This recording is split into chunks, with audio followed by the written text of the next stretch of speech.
ଆସିଲେ ତମ ଗାଁକୁ କେବେ ଆସିଲେ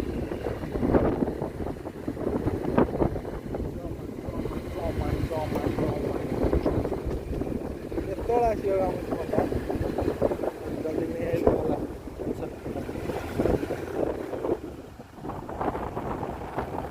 ଭିଡ଼ିଓ ଗୋଟେ ବ୍ଲଗ୍ ବନା ଗୋଟେ ଫ୍ରଣ୍ଟ କ୍ୟାମେରା ଦେଖି ତୁ କ୍ୟାମେରା କେତେ ଭଲ କ୍ୟାମେରା ଦେଖିଆ ସେପଟକୁ ବୁଲା କ୍ୟାମେରା ଆରେ ସେଉଠୁ ବୁଲିବା ସେଉଠୁ ବୁଲା ସିଧା ସାର୍।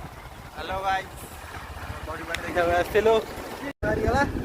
ଆମେ ଆସିଥିଲୁ ଆଜି ଗଣେଶ ପୂଜାରେ ଟିକେ ବୁଲାବୁଲି କରିବା ପାଇଁ କିନ୍ତୁ ହଠାତ୍ ଦେଖିଲୁ ଯେ ବର୍ତ୍ତମାନ ପାଣି ଆସି ପହଞ୍ଚି ଯାଇଛି ନଈରେ ପାଣି ବଢ଼ିଯାଇଛି। ଦେଖନ୍ତୁ ଆପଣମାନେ ଏପଟକୁ ଦେଖନ୍ତୁ ପାଣି କେଉଁ ଭଳିଆ ପଳେଇ ଆସିଛି। ବନ୍ୟା ପରିସ୍ଥିତି ବର୍ତ୍ତମାନ ଆମକୁ ପିଛା ଛାଡ଼ୁନି 3ରୁ 4 ଥର ହେଇଗଲା ପାଣି ଯାଉଛି ଆଉଛି ଆମ ସାଙ୍ଗରେ ଥଟ୍ଟା ଚାଲିଛି। ଗାଁ ମାନେ ମୋରଲି ଗାଁ କେନ୍ଦ୍ରାପଡ଼ା ଜିଲ୍ଲାରେ ଗୋଟେ ଗାଁ ଆମେ ବାଟିପଡ଼ା ଟୋକା।